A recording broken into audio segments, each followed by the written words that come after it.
তামাক পাতা দিয়ে সিগারেট তৈরির কথা আমরা জানি। যদি বলা হয় এবার ইঁদুরের বিষ্ঠায় তৈরি হবে সিগারেট, তাহলে আশ্চর্য হবেন অনেকেই। ইঁদুরের বিষ্ঠায় তৈরি হচ্ছে সিগারেট। আপনি টাকা দিয়ে যে সিগারেট কিনে খাচ্ছেন তাতে কি আছে জানেন কি? আপনি সহজ জবাব দেবেন, তামাক দিয়ে তৈরি হচ্ছে সিগারেট।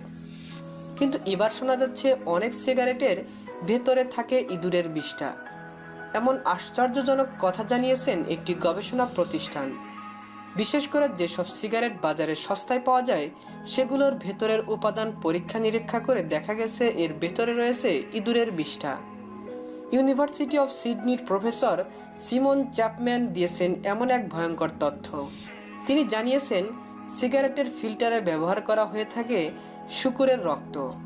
নেদারল্যান্ডসের এক গবেষণাকে উদ্ধৃতি করে তিনি বলেছেন যে ওই গবেষণায় দেখা গেছে 185টি সিগারেট উৎপাদনকারী কারখানায় ব্যবহার করা হয়ে থাকে শূকরের রক্ত। সিগারেটের ফিল্টারে রক্তের গুরুত্বপূর্ণ উপাদান হিমোগ্লোবিন ব্যবহার করা হয়ে থাকে। আবার কখনো কখনো এমনও শোনা যায় মৃত মাছিও নাকি ব্যবহার করা হয় এই সিগারেট বানাতে। সিমন চ্যাপম্যান আরও বলেছেন, সিগারেট উৎপাদনকারী প্রতিষ্ঠানগুলো কি কি উপাদান ব্যবহার করছে তা সবসময় গোপন রাখে। তারা বলে থাকে যে এটা তাদের ব্যবসা এবং তারা ব্যবসার গোমর কখনো ফাঁস করবেন না, আর তাই বিষয়টি নিয়ে সৃষ্টি হয় জটিলতা। সিমন চ্যাপম্যান বলেছেন, নেদারল্যান্ডসের এই গবেষণায় আরও বলা হয়েছে শূকরের রক্ত থেকে হিমোগ্লোবিন নিয়ে তা সিগারেটের ফিল্টারে ব্যবহার করা হয়ে থাকে।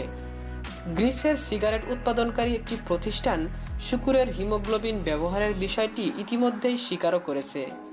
শূকরের রক্ত বা ইঁদুরের বিষ্ঠা যাই থাকুক না কেন, ধূমপায়ীদের কি তাতে কিছু আসে যাবে? অন্তত এটি কেউ নিশ্চিত করে বলতে পারবে না।